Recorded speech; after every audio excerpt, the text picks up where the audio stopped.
Estamos viviendo en el tiempo del fin, predicho por el profeta Daniel. Estamos por enfrentar eventos que sucederían antes del regreso de Cristo. Es como un aviso del futuro y no es atractivo. Es el drama de nuestro mundo. El pecado, el sufrimiento, la muerte, la caída de las naciones, guerras, hambrunas, la difusión del evangelio, engaños, terremotos y otros. Estamos viviendo los peligros del tiempo del fin. Todo esto es según Cristo, principio de dolores. Pero tenemos la palabra profética más segura. Cristo dijo a su pueblo: yo estoy con vosotros todos los días hasta el fin del mundo. La iglesia es la familia de Dios en la tierra y debemos entender los tiempos en que vivimos. Como continuadores del pueblo de Dios, se nos invita a salir del mundo y a prepararnos para reunirnos para la verdadera adoración, para estar en comunión unos con otros, para recibir instrucciones de las profecías que hiciera que el lucero de la mañana, Cristo Jesús, resplandezca en nuestros corazones. Asimismo, servir a toda la humanidad y cumplir con la sagrada comisión de ir y hacer discípulos. Oro para que el Señor Jesús use estos medios como instrumentos en sus manos para que usted pueda sentir el hambre y sed por más de la verdad absoluta. Que el Señor les guarde. Hola amigos, ¿cómo están? Bienvenidos a nuestro programa, complacidos de que nos puedan acompañar. En esta ocasión seguiremos estudiando la palabra de Dios en una serie de temas que consideramos importantes, como es la relación de la ley y la gracia. En esta ocasión miraremos el tema: la ley exalta la gracia. Estudiar cómo se relacionan la ley y la gracia en la palabra de Dios es un verdadero desafío, ya que ha causado y causa todavía conflicto en la comprensión de estos dos importantes temas. Creemos por la revelación que trae el Nuevo Testamento que Jesús abunda en la gracia, en lo que Él entrega a los seres humanos, pero al mirar qué es lo que Moisés trajo, la ley revelada por Dios, sin embargo, algunos suponen que la ley está abolida o fuera de lugar o no tiene la importancia que debiera tener. En esta situación, pues vamos a mirar textos bíblicos, especialmente Gálatas capítulo 3. Pero antes, miremos textos introductorios, otra vez para observar la relación entre la ley y la gracia. En esta ocasión, cómo la ley exalta la gracia. Vamos a ver textos tales como la profecía de Isaías capítulo 42, versículo 21. Acordémonos que el correcto estudio de la palabra de Dios es mirar en los textos, en este caso profecías, en que el Señor anuncia la llegada del Cristo y que haría una obra como la que miramos en Jesús de Nazaret, que exaltaría la ley de Dios. Pero también nos interesa ver la relación de la gracia con respecto a esa ley. Miremos pues entonces el texto de Isaías 42, 21. Jehová se complació por amor de su justicia en magnificar la ley y engrandecerla. Creemos que la obra del Maestro la cumplió perfectamente cuando estuvo en la tierra, en que exaltó la ley en lo que llamamos el segundo Sinaí. ¿Qué significa esto? Hay un primer Sinaí, aquello en que Dios reveló lo que llamamos verdades apodícticas. Esto significa que hay verdades inobjetables, universalmente ciertas, no hay forma de contradecirlas, es universal, válidamente cierto. Esto es apodíctico. Y verdades apodícticas son aquellas que Dios reveló a través de Moisés en Éxodo capítulo 20. Allí aparecen los 10 mandamientos. Esto significa que es válido universalmente aquello de no matarás, no cometerás adulterio, no hurtarás, no importa el tiempo, no importa la raza, el lugar. Siempre esas verdades van a ser inobjetablemente ciertas. Esto es apodíctico. Y por lo tanto, cuando Dios se reveló a sí mismo en esa ley, los judíos pues entendieron que esta era la voluntad de Dios, pero es aquí que Jesús vino para hablar de esa ley. Y entonces a esto le llamamos el segundo Sinaí, como se revela en Mateo capítulo 5, que leemos a continuación.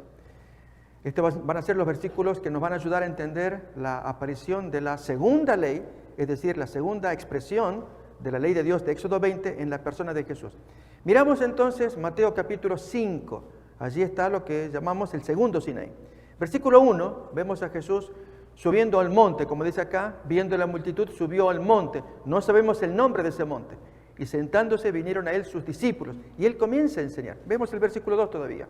Y abriendo su boca les enseñaba. Así como Dios se reveló en el monte de Sinaí, así Jesús se revela.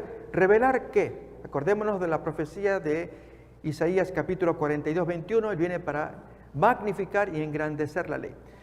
Cuando él enseña la palabra de Dios, miramos los textos que siguen, las bienaventuranzas, nos detenemos en el versículo 17, Mateo 5, 17. No penséis que he venido para anular la ley o los profetas. No vengo para anular, vengo para dar cumplimiento con mi persona lo que la ley requiere o exige.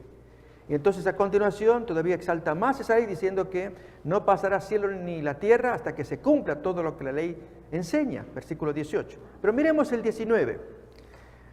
Allí es recíproco, en la forma como el hombre trata la ley, así trata al hombre, cuando dice, de manera que cualquiera que quebrante uno de estos mandamientos muy pequeños, y así enseñe a los hombres, muy pequeño será llamado en el reino de los cielos. Y lo opuesto, mas cualquiera que los haga y los enseñe, este será llamado grande en el reino de los cielos. Notemos cómo Jesús se va expresando acerca de la ley, diciendo que es necesario obedecerlo, que quien lo hace es llamado grande. Al punto que en el versículo que sigue, compara las dos expresiones de la ley de Dios. El primer, Sinaí, Éxodo 20, y el segundo, que es el que estamos escuchando ahora, de Mateo 5, cuando dice, porque os digo que si vuestra justicia, aquellos que están oyendo la exposición de Jesús, no fuere mayor que la justicia de los escribas y fariseos, justicia enseñada en Éxodo 20, el primer Sinaí, no entraréis en el reino de los cielos. ¿En qué consiste, pues, esta justicia nueva que debiera ser mayor que la que aparece en Éxodo 20? Bien, lo dice a continuación, versículo 21. Oísteis que fue dicho a los antiguos. Amigos, reparemos, aquí se va a presentar la base de algo asombroso de parte de Jesús. No matarás. Esto está en Éxodo capítulo 20, en las verdades apodícticas reveladas por Dios a Moisés en Éxodo 20. Y cualquiera que matare será culpable de juicio. Otra vez, esto es el primer Sinaí. Lo que leemos acá, a continuación es el segundo Sinaí, versículo 22. Pero yo os digo que cualquiera que se enoja contra su hermano ya violó el mandamiento. No era solamente matar con un puñal o con las armas, sino también con las palabras y el enojo. Y cualquiera que diga necio a su hermano ya es culpable ante el concilio. Y cualquiera que le diga fatuo o estúpido ya queda expuesto al infierno de fuego. Notamos entonces cómo Jesús exalta la ley, que aquello que a Moisés se le reveló como verdad apodíctica, ahora Jesús profundiza absolutamente cumpliendo la profecía de Isaías capítulo 42, 21, que Él engrandece y exalta la ley. Vamos a ver acá en el versículo 27 a continuación, otro ejemplo de cómo Jesús exalta los 10 mandamientos. Ahí tenemos otra verdad apodíctica de Éxodo 20, el séptimo mandamiento. Oíste que fue dicho, no cometerás adulterio. Pero miremos ahora cómo Jesús se expresa en el segundo monte Sinaí, versículo 28. Pero yo os digo que cualquiera que mira a una mujer para codiciarla, ya violó el mandamiento. Así que no es solamente el acto, aquí habla de las intenciones. Ahí nos queda más claro aquello que dijo San Pablo en Hebreos capítulo 4, 12. La exaltación de la ley, cómo penetra la ley en el corazón del hombre, discerniendo los pensamientos y las intenciones del corazón. Miremos ese texto, ahí lo tenemos. Porque la palabra de Dios es viva y eficaz, la que Jesús reveló en su segundo Sinaí, Mateo capítulo 5, más cortante que toda espada de dos filos, porque penetra hasta partir el alma y el espíritu, las coyunturas y los tuétanos, y discierne los pensamientos y las intenciones del corazón. Notemos, esta es la expresión de Jesús en Mateo capítulo 5. Vamos a retomar el versículo, Mateo 5, 28. Allí estamos. Cuando se dice que cuando un hombre mira a una mujer para codiciarla, recordemos que los judíos habían hecho una interpretación de la ley subjetiva por la cual rebajaban en su interpretación de textos como Malaquías capítulo 3, 16 o aún Jeremías capítulo 6, en que la persona, ya sea que pensara bien o pensara mal, allí había diferencia. El que pensaba bien, pues recibía premio por el solo hecho de pensar bien. Esto aparece en Kiddushin, página 40 del Talmud. En tanto que la persona que pensara mal, a menos que tuviera fruto, ese mal pensamiento no era computado como pecado, como una mala acción. Y allí siempre el ánimo de observar a Jesús exaltando los mandamientos en su segundo Sinaí. Mateo 5, en el monte anónimo, no sabemos el nombre de ese monte, pero así Jesús sube al monte y enseña. Ahí lo tenemos. Por lo tanto, si tu ojo derecho te es ocasión de caer, esto va absolutamente en contra de la idea del Kiddushin, página 40, de los judíos, en que ellos hacían ese juego de palabras. La persona que piensa bien, se le computa su buen pensamiento como un acto, como un mérito, basado en el texto de Malaquías 3:16. Para aquellos que piensan en el nombre de Jehová, se le escribe un libro, para que allí se queden como recuerdos para los que piensan bien. Y opuestamente en Jeremías capítulo 6, allí se dice que Dios les trae a cuenta contra su rostro el fruto de sus malos pensamientos. Y el judío entendía que no el mal pensamiento, sino el resultado del mal pensamiento. Pero aquí miramos que como resultado del mal pensamiento, del séptimo mandamiento, ¿cuál es el consejo de Jesús? Si tu ojo, lo tenemos allí delante de nosotros, lo leemos otra vez, si tu ojo derecho te es ocasión de caer, sácatelo. Más abajo todavía, siguiente versículo, 30.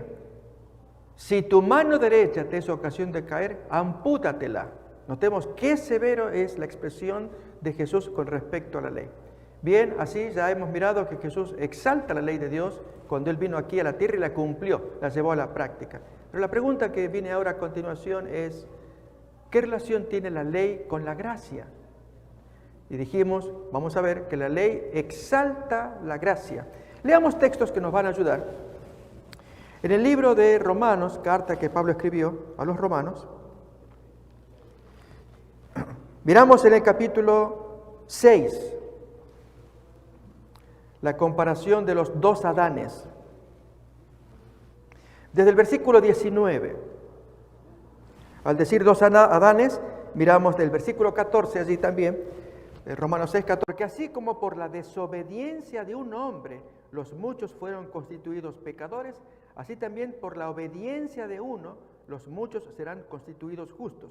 Vemos claramente la comparación de ambos Adanes, dijimos, recordemos la expresión de ambos Adanes o tipo, ya está en Romanos 6, 14. Ahora en el 19, leemos otra vez.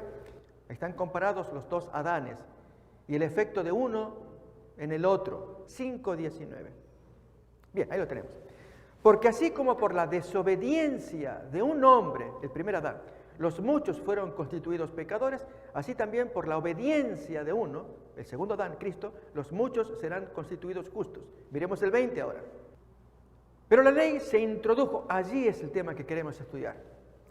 La aparición de la ley y cómo la ley exalta a la gracia. La ley se introdujo con el primer Adán para que el pecado abundase, y este concepto es sumamente importante. Algunos suponen que por causa de la ley el pecado pues se disemina en todo el planeta, como que se entendería allí a simple vista, el pecado abundase. No se trata de ello. Es lo patente que se hace el pecado por la aparición de la ley. Si la ley no hubiera aparecido, el pecado no es tan grave como cuando se cometía antes de que apareciera Moisés. En otras palabras, pecado lo hubo siempre. Esto cuenta el libro de Romanos. Vamos a leer los textos que nos van a ayudar a probarlo. Romanos capítulo 5,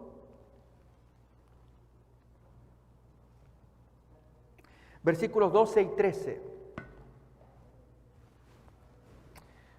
Como el pecado entró en el mundo por un hombre, Adán, y por el pecado, consiguientemente la muerte, así la muerte pasó a todos los hombres porque todos participaron de lo mismo que hizo el primer hombre, Adán. Pues antes, y ahora sí reparemos en lo que Pablo nos quiere enseñar, antes de la ley de Moisés, cuando Moisés aparece en Éxodo 20, vamos a hacerlo así más gráfico y rápido, había pecado en el mundo, siempre lo hubo, pero donde no hay ley, donde no aparece Moisés en Éxodo 20, no se va a acusar de pecado. Y uno diría, pero si pecado lo hay siempre, ¿cómo no se va a acusar? Lógicamente, ¿por qué fueron muertos los antediluvianos? Por los pecados cometidos. Pero entonces, ¿qué es lo que los va a acusar? No va a ser la ley de Moisés, que no estaba revelada.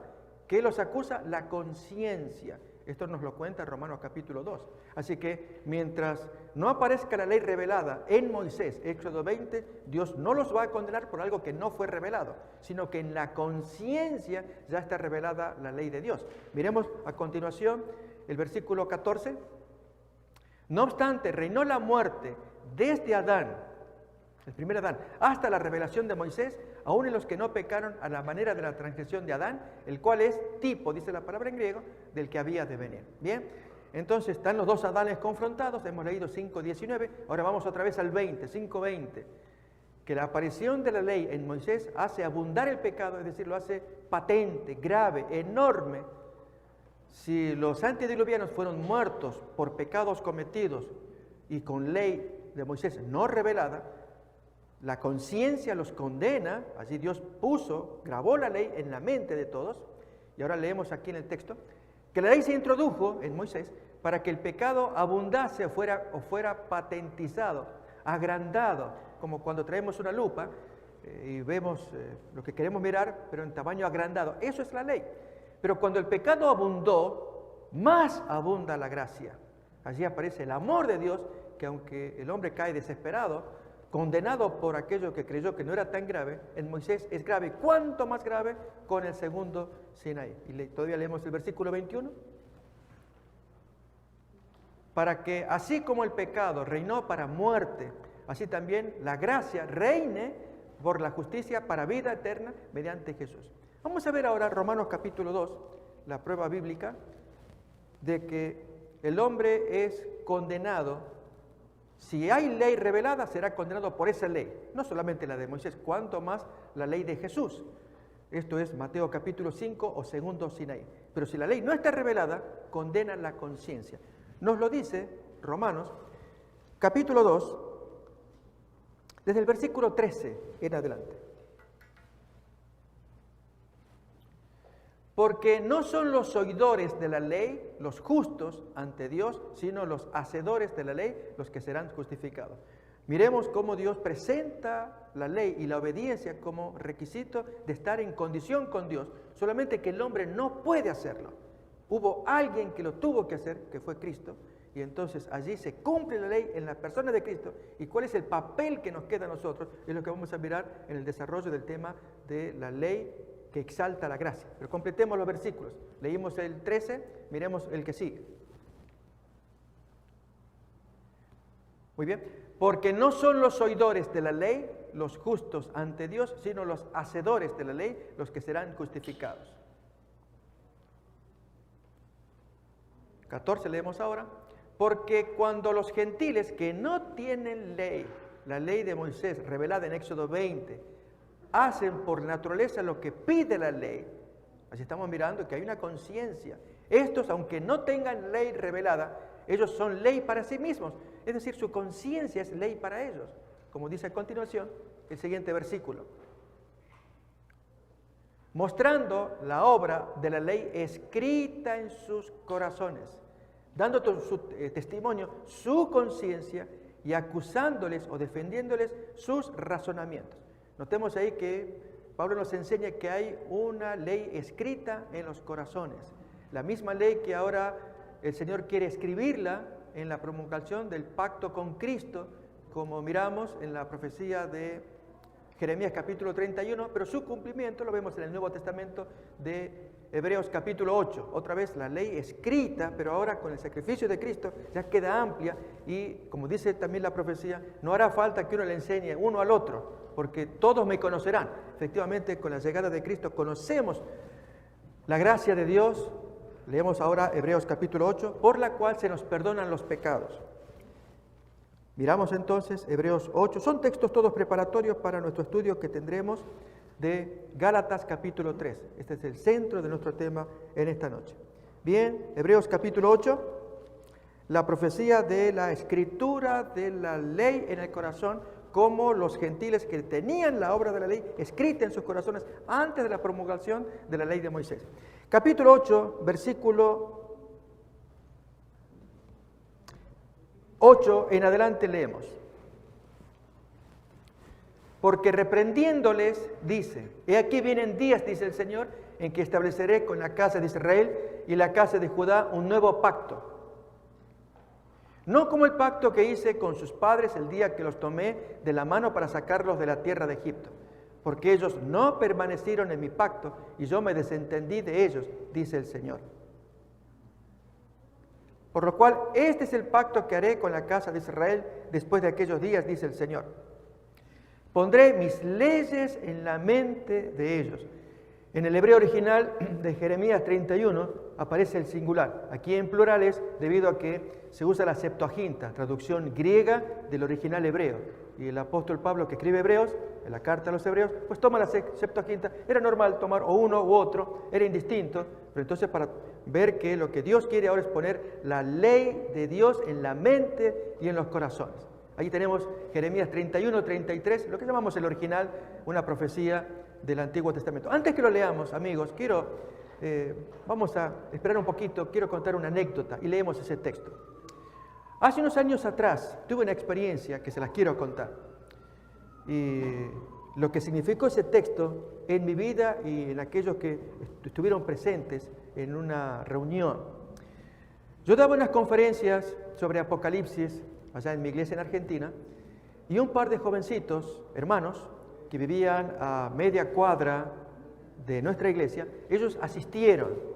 Yo estaba feliz, lógicamente, con la exposición de los temas de Apocalipsis, y cuando terminaron las conferencias y la invitación a que quienes quisieran pasar a bautizarse, a hacer un pacto solemne mediante bautismo, los jovencitos pasaron, yo feliz. Y entonces, 20 años. Y les pregunté de dónde venían, etcétera, y que ya abundaríamos en detalle para oficiar el bautismo en algunas semanas posteriores. Por eso me dijeron, pastor, nos queremos bautizar, pero nos gustaría que hablara usted con nuestra madre, porque ella no va a estar de acuerdo y no queremos problemas con nuestra familia. Estamos decididos en lo que queremos, pero por favor acepte venir a nuestra casa. Con todo gusto. Quedaba allí muy poquita distancia de la iglesia. Llegado el día, me acompaño con un hermano. En aquel tiempo yo no tenía vehículo, el hermano me ayudaba en la transportación, y él me decía, pastor, yo voy a estar, pero no me haga hablar, yo no quiero hablar. Le pido por favor que usted diga todo lo que tenga, yo estaría escuchando. ¿Cómo no, mi hermano? Y así fuimos los dos aquella noche. La dama nos atendió muy amable, nos sentamos y ella, los jóvenes nos presentaron, charlamos con la señora. En eso tocan el timbre. Y entonces entra un caballero distinguido y entonces la dueña de casa pues presenta al señor y a nosotros. Y ella dice, pastor, se dirige al caballero. Era el pastor de la iglesia a donde ella y los hijos asistían, una iglesia congregacional, evangélica. Y entonces le dice, pastor, aquí le quiero presentar, están mis hijos, y este pastor que tiene su iglesia aquí a media cuadra.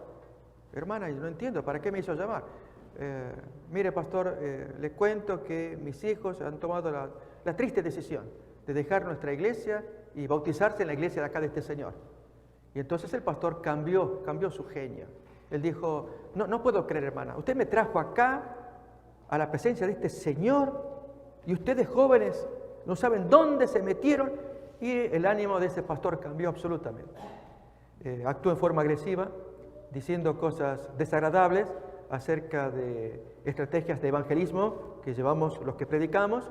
Ustedes son aquella gente que cuando evangelizan siempre hablan de cosas bonitas como planes para dejar de fumar, para comer saludable, vegetariano. Pero después, entonces dijo una frase, después meten vidrio como cuando quieren matar al perro. Le dan carne y vidrio mezclado para que el perro se muera. Así hacen ustedes. Meten la ley. Es algo que está abolido, está prohibido. Ya está, no podemos enseñar a la gente que obedezca algo que bien dice la Biblia que ya está terminada. No entiendo ustedes jóvenes lo que hicieron. Y el hombre habló largo rato. Y hermanos, lógicamente yo estaba ya agitando mi corazón. Pero vi a mi compañero y él estaba con su cabeza baja, sus manos juntas, orando intensamente para que Dios dirija las cosas y especialmente Dios controle mi corazón, porque ya me estaba agrediendo en forma personal y sin nunca habernos visto. Cuando él terminó de hablar, dije, Señor, ¿puedo hablar yo? Sí, ¿qué es lo que va a decir usted? Y le dije, mire, usted habla así porque usted no ha entrado en el nuevo pacto. Pero hombre, 40 años predicando la palabra de Dios y me va a decir a mí que yo no conozco el nuevo pacto. Y volvió otra vez a la carga. Cuando el hombre se calmó, dije, ¿puedo ahora intervenir? ¿Qué le va a decir? Y entonces cité el texto, que ahora vamos a leer, y me dice, ese es el problema de ustedes. Siempre se basan en el Antiguo Testamento. Y mis queridos hermanos y amigos que están escuchando, es una experiencia inolvidable que yo quiero compartirles a todos los que quieran escuchar este tema sumamente importante a la vista de Dios. Y es que Dios reveló una ley que Jesús la hizo más grande, más pesada, lo que yo llamo el segundo Sinaí de Mateo 5, casi inalcanzable, porque Él la cumplió y nos dio la revelación a nosotros, tanto que nos dijo, si tú miras a una mujer para codiciarla, mejor que te amputes, porque así no entras al cielo. Para que veamos que es grave la ley.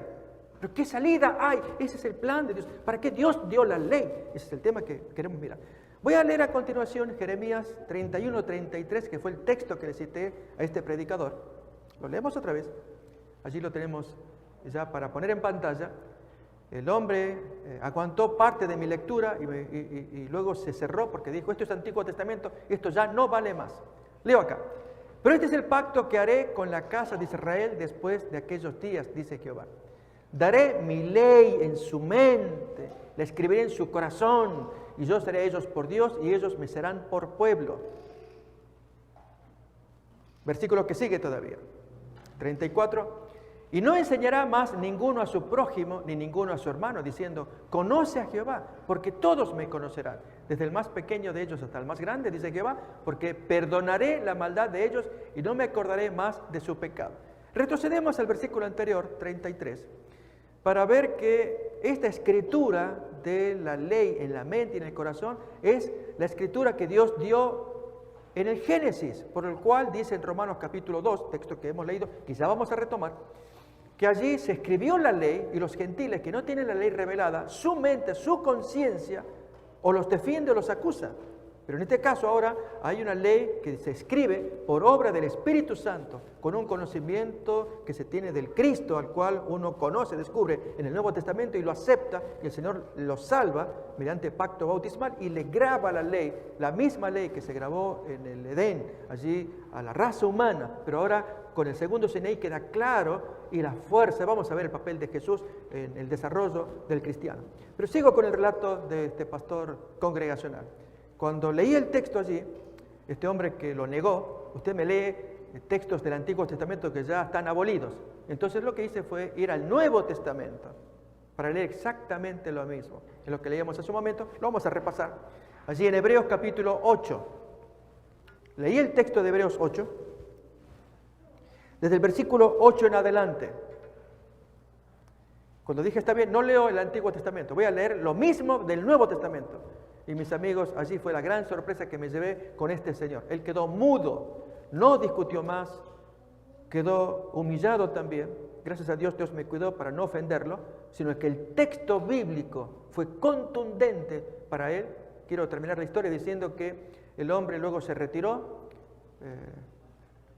la familia, la mamá, los chicos especialmente, aceptaron, ahí está la ley de Dios, clarito que Dios quiere ponerle en el corazón las verdades de la ley de Moisés, de Éxodo 20.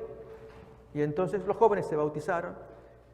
Cuando fui movido de distrito, allí al año veo los antiguos ancianos, antiguos compañeros de trabajo. Y ellos al mirarme nos abrazamos. Yo estaba en otro distrito con otro equipo de ancianos. Y entonces pregunto por la familia y me dicen ellos, oh pastor, los chicos firmes en la iglesia. Le cuento que la mamá se bautizó también. ¡Wow! ¡Qué lindo! Y otra cosa más, a las semanas el pastor envió una carta pidiendo disculpas porque había perdido el control en aquella ocasión. No se preocupen, las disculpas están aceptadas, son parte del oficio del trabajador, predicar la palabra y recibirla también, no hay problema, está todo bien. Pero la alegría de que la mamá también escuchó y aprendió y aceptó. ¿Aceptó qué?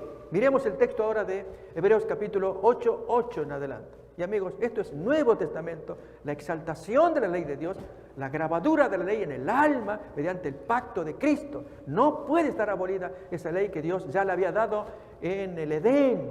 Vamos a volver a Romanos 2, grabado que aunque aparezca la ley de Moisés más adelante, esa ley es la que acusa o defiende la conciencia de aquellos gentiles cuando llegue el día del juicio. Pero miremos antes Hebreos capítulo 8. Porque reprendiéndoles dice, he aquí vienen días, dice el Señor, en que estableceré con la casa de Israel y la casa de Judá un nuevo pacto. Este pacto aparece en Lucas 22, cuando Jesús levanta la copa del nuevo pacto en su sangre, dice él, en la Santa Cena, en la inauguración de la Santa Cena. Allí tenemos ya el nuevo pacto. Se celebra con la muerte de Cristo. Dice más el texto. Leemos el 8, ahora el 9. No como el pacto que hice con sus padres el día que los tomé de la mano para sacarlos de la tierra de Egipto. Él había escrito exteriormente en piedras, pero no logró penetrar en el alma, aunque siempre fue el plan de Dios de que esto estuviera así, como lo cuenta un texto de Proverbios, que la ley de Dios que sea escrita en el alma. Porque ellos no permanecieron en mi pacto y yo me desentendí de ellos, dice el Señor. Por lo cual, este es el pacto que haré con la casa de Israel después de aquellos días, dice el Señor. Pondré mis leyes en la mente de ellos y sobre su corazón las escribiré. Y seré a ellos por Dios y ellos me serán a mí por pueblo. Aún el 11. Y ninguno enseñará a su prójimo, ni ninguno a su hermano, diciendo, conoce al Señor, porque todos me conocerán, desde el menor hasta el mayor de ellos. Notamos que es texto que proviene de Jeremías 31, que es el original. Porque seré propicio a sus injusticias y nunca más me acordaré de sus pecados y de sus iniquidades. Bien, allí vemos entonces a Jesús cómo había operado mediante el pacto de su sangre, había levantado, exaltado la ley de Dios que Él enseñó en el segundo Sinaí. Vamos entonces a Romanos capítulo 2, aquella ley grabada en la conciencia de los gentiles, que a la hora del juicio esa conciencia los acusa o los defiende. Vamos pues entonces a Romanos capítulo 2, habíamos quedado en el versículo 14. Lo tenemos ahí. Porque cuando los gentiles que no tienen ley revelada de Moisés, hacen por naturaleza lo que la ley pide, la ley de Moisés, estos, aunque no tienen ley, son ley ellos mismos.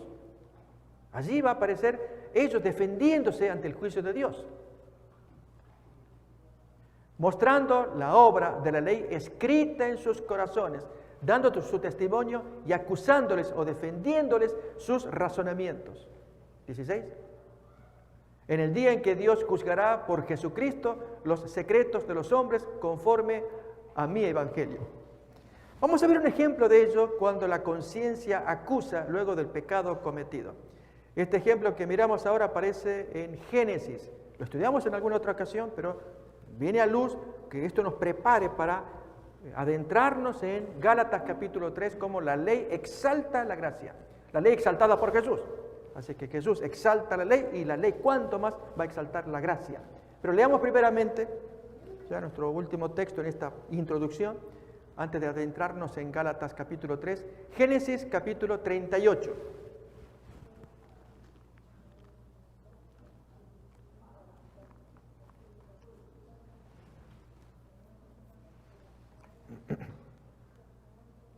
Versículo 12, en adelante. Acordémonos, esta es la experiencia de Judá.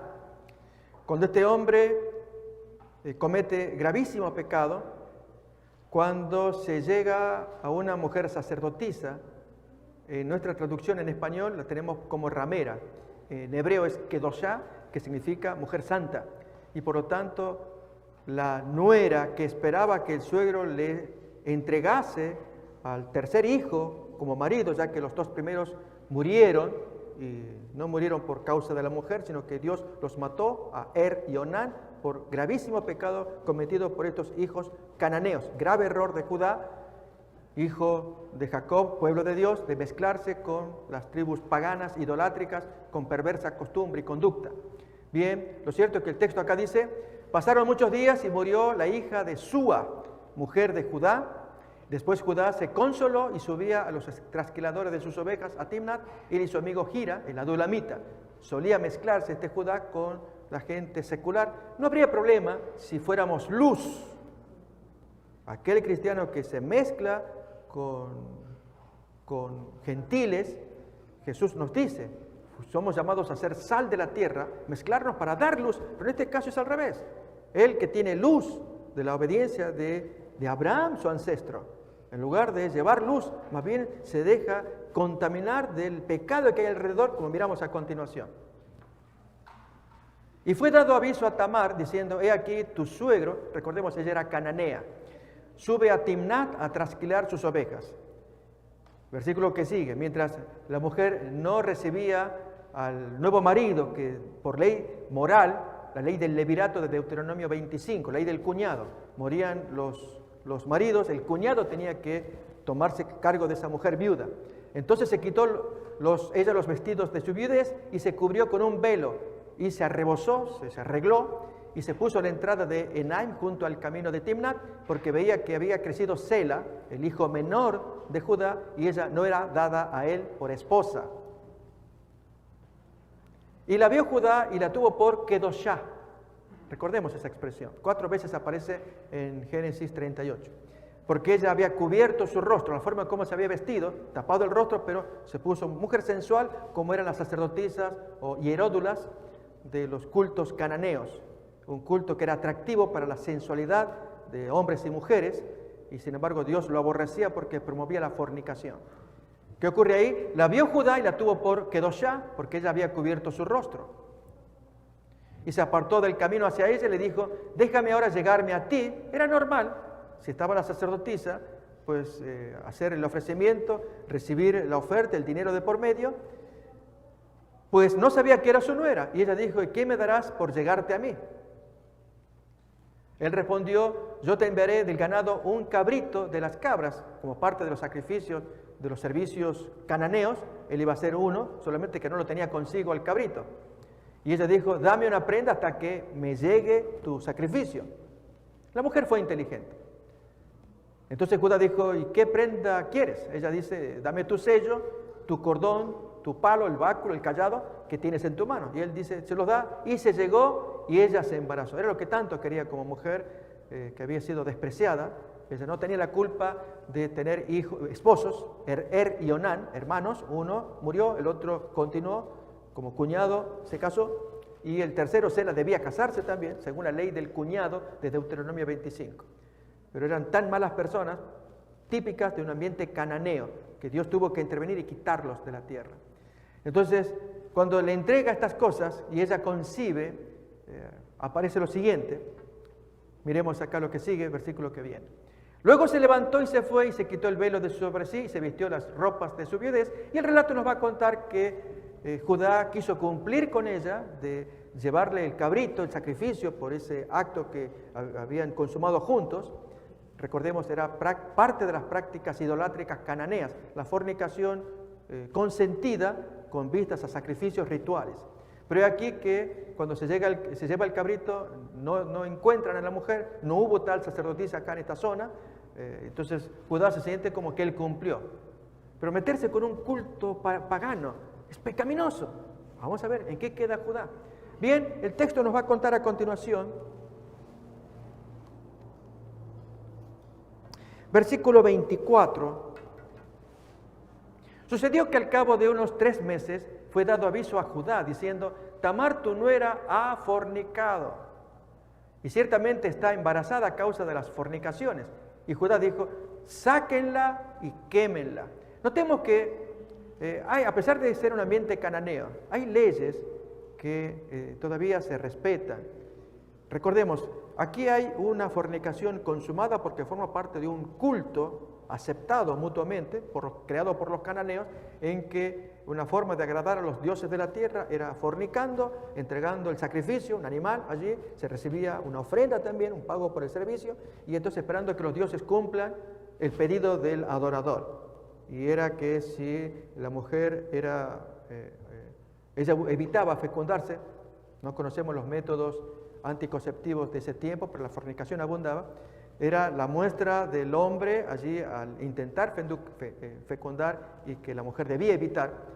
Al intentar fecundar, el Dios debía también fecundar la tierra. Ese era el mensaje mutuo que se transmitía. Pero aquí ahora que la mujer que era viuda cometer fornicación era reconocida en la población que era algo repugnante. Por lo tanto, Judá da la instrucción y aún los cananeos obedecen. La mujer tiene que ser quemada. Bien, miremos cómo viene a continuación y especialmente lo que importa en esta parte es la reacción de un hombre en quien amanece la ley en su mente. Leemos. Sucedió el siguiente versículo, 25. Pero ella cuando la sacaban envió a decir a su suegro, del varón cuyas son estas cosas estoy embarazada. Y también dijo, mira ahora de quién son estas cosas. Notemos, la mujer fue mucho más buena, no lo descubrió delante de todos, de que él era el fornicario que se acercó a ella. También estaba prohibido en el ambiente cananeo. Una mujer que es noble, aun siendo mujer que no tenía luces del conocimiento de la palabra de Dios. Mira ahora de quién son estas cosas, el sello, el cordón y el báculo. 26. Ahí está entonces. Esta es la revelación a la cual Pablo se refiere en Romanos 2, mostrando la obra de la ley escrita en la mente y en el corazón, acusándoles o defendiéndoles. Y aquí tenemos una acusación que la conciencia de Judá recibe en su corazón.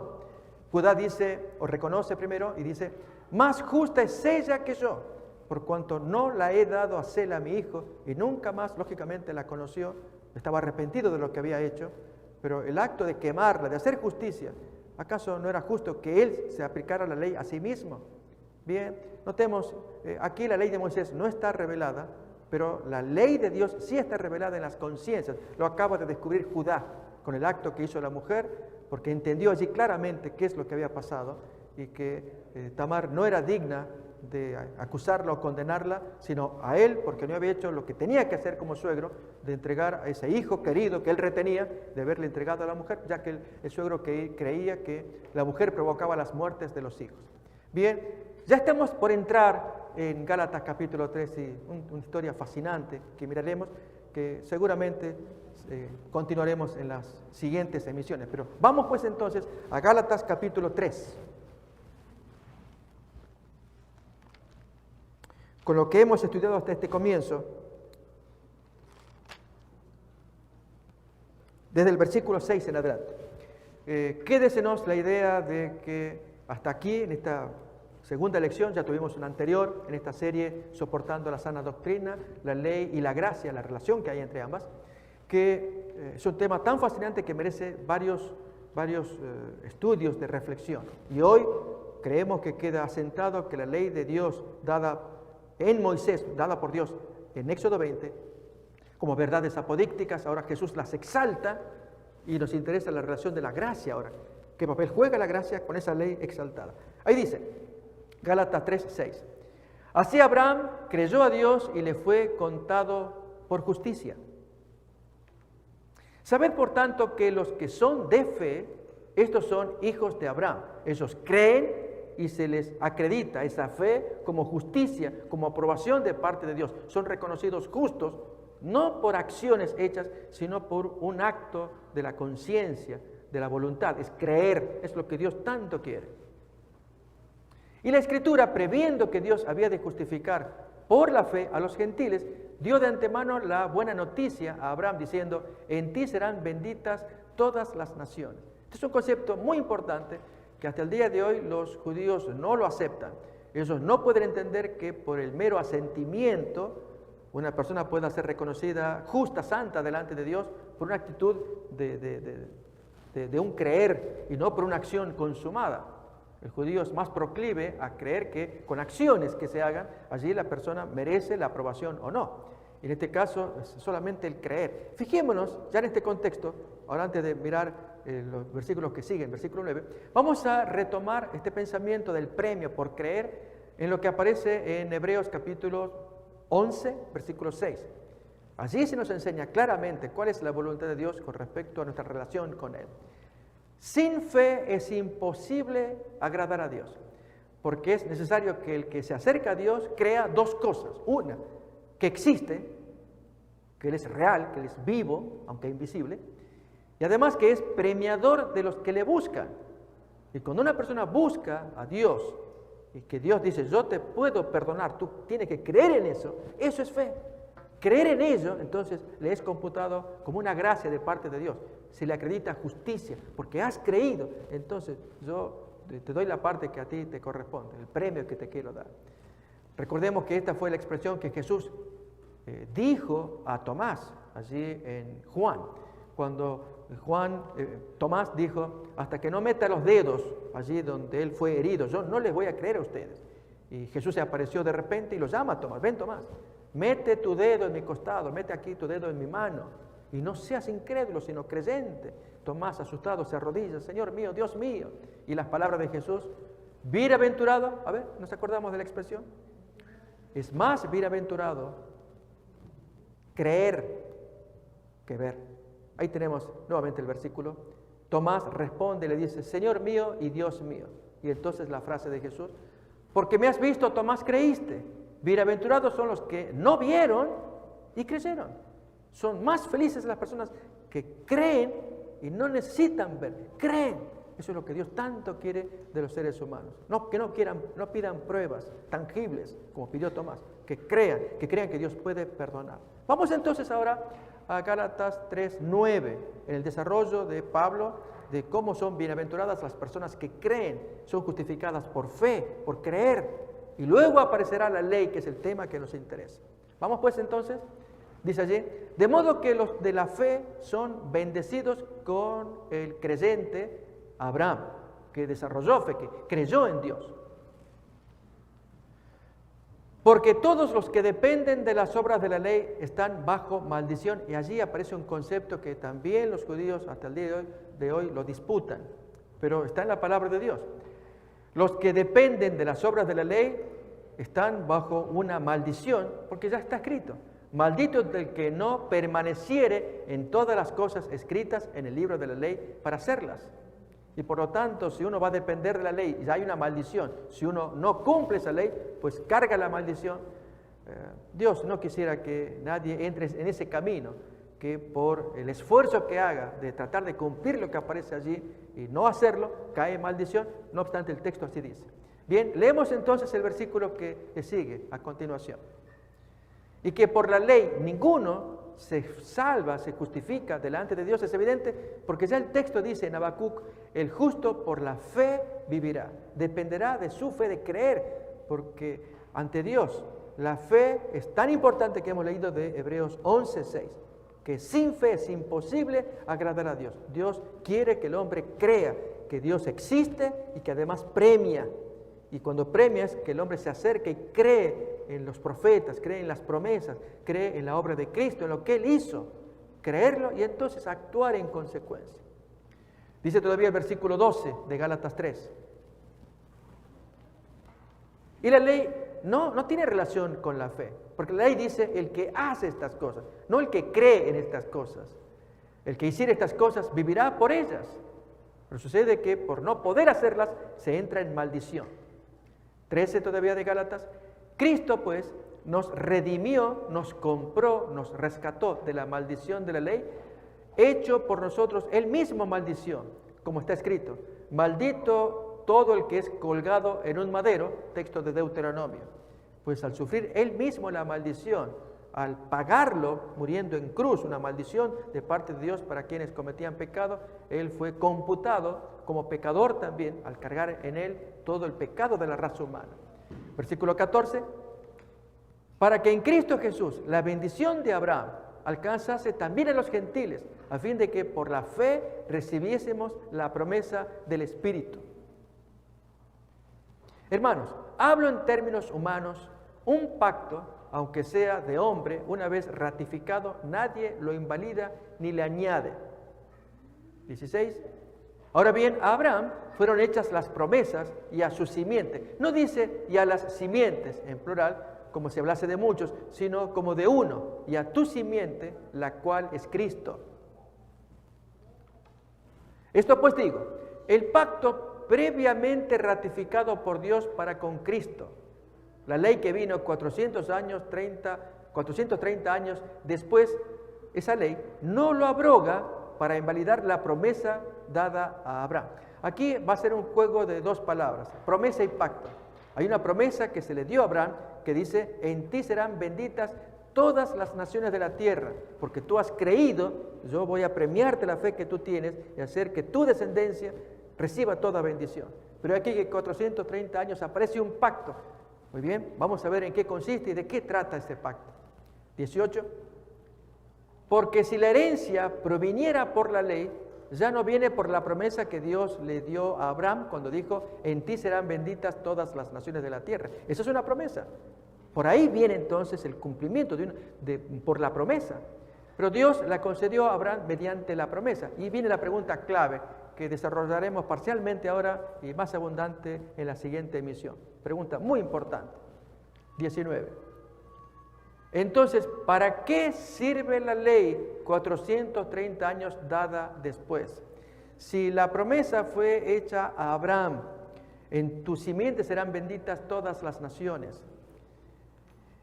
Y Abraham creyó en la promesa y él vivió acorde a ella, aún incluso creyendo en la promesa fue obediente, como cuenta Génesis capítulo 26. Allí se nos habla, en palabras dadas a Isaac, que en Abraham, allí él cumplió todos los mandamientos, estatutos y leyes. Vamos a leer ese texto, es decir, la esperanza, la fe, eso está en Génesis capítulo 26, versículos 4 en adelante. Lo que se le dio a Abraham fue la promesa de una herencia por haber creído. Y no obstante, aquí, mientras está diciendo, que le dice a Isaac, multiplicaré tu descendencia como las estrellas del cielo y daré a tu descendencia todas estas tierras y todas las naciones de la tierra serán benditas en tu simiente. Por cuanto Abraham, tu padre, le está hablando a Isaac, él oyó mi voz y guardó mi precepto, mis mandamientos, mis estatutos, mis leyes, es decir, en medio de la promesa, del regalo de una promesa y que por fe él la recibió, eso no exime la obediencia de la ley. Volvemos otra vez a Gálatas 3:19. Entonces, ¿para qué sirve la ley aparecida 430 años después? Fue añadida a causa de las transgresiones, por causa de ellas, hasta que viniese la simiente, Cristo, a quien fue hecha la promesa, y fue ordenada por medio de ángeles en manos de un mediador. Anticipamos, amigos, algo que estudiaremos con más detalle en la siguiente emisión. ¿Para qué sirve la ley? Fue agregada, añadida. Ya Dios había revelado la ley en las conciencias, pero en esta ocasión es agregada, promulgada en Moisés, 430 años después de Abraham, es agregada, añadida con un propósito, hacer patente, grave el pecado, por ejemplo, que había cometido Judá, o aún Abraham, cuando se llegó a su medio hermana, y gente de la antigüedad que cometían falta, pero quizás no lo veían tan grave como sí cuando ya aparece la ley de Moisés, y por lo tanto hace que el pecado sea un delito castigable con cárcel, con prisión. Bien, este tema de la aparición de la ley, que Dios nos lo va a revelar en Gálatas capítulo 3, lo estudiaremos. No sin antes decir que el Señor en su misericordia envía luz y quiere que primeramente exaltemos la ley de Dios, pero la gracia va a enseñar el papel que le cabe a la ley que está exaltada. Y una gracia que hace que el hombre crea que Dios le perdona a pesar del pecado cometido, porque Jesús lo abraza, Él cumplió perfectamente la ley y Él nos da el perdón y la fuerza para que tengamos en alto la ley de Dios. Amigos, gracias por acompañarnos. Seguiremos el estudio de este tema fascinante en la siguiente emisión, Gálatas 3:19, ¿para qué sirve la ley dada 430 años después de Moisés? Hasta entonces, que Dios nos bendiga. Metro Evangelización 3000.